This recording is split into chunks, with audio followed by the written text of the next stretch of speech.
балаларыңыз керек, жақсы көрулеріңіз керек. Сонымен қатар бизнесқа келген кезде нақты не үшін келдіңіздер? Және қанша табыс таптыңыз керек? Қандай уақытта таптыңыз керек? Соны нақты білулеріңіз керек.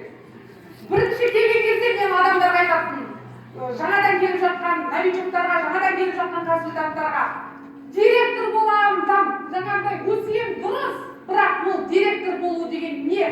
Әшейін жай дыбыс қана сіздер үшін пока. Ол үшін деп айтамын, сіз өзіңіздің ішкі әр адамның бір өмірлік үлкен кітап сияқты оқиғасы бар, өмірлік бір тәжірибесі бар, қиындығы бар, проблемасы бар, дұрыс па? Белгілі бір қаржылай өзіңіздің қиындықтарыңызды нақты шешу үшін келдіңіздер.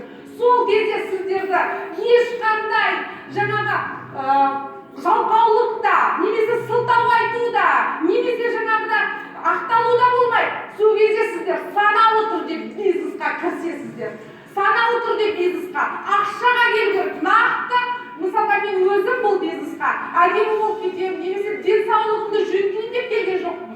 Мен бұл бизнесқа қалай табысты боламын, өзімнің және де отбасымның жағдайын жөндеймін, және де басқа менің командама келіп жатқан адамдардың көзін ашып соларға табыс кілтін көрсетемін деп келдім. Сондықтан сіздерге де айтатыным, бұл жерде сіздер бизнесқа келгеннен кейін нақты келулеріңіз керек. Қырсылтау болмау керек. Соның тағы да мына мероприятиялар, осындай тренингтар, және басқа да біздің наставниктарымыздың және компанияның ұйымдастырған үлкен мероприятияларының барлығына қалдырмай келуге тырысу керек. Сондай үлкен кештерде сіздер жұлдыз болып, сіздер табысты болып өсесіздер. Шамалы болса да мына бойды көрсетуіңіз керек.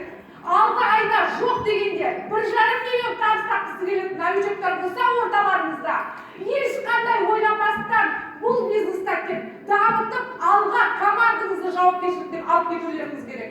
Сондықтан бұл бизнесте барлық ниетте, барлық нәрседе әрекет етеді.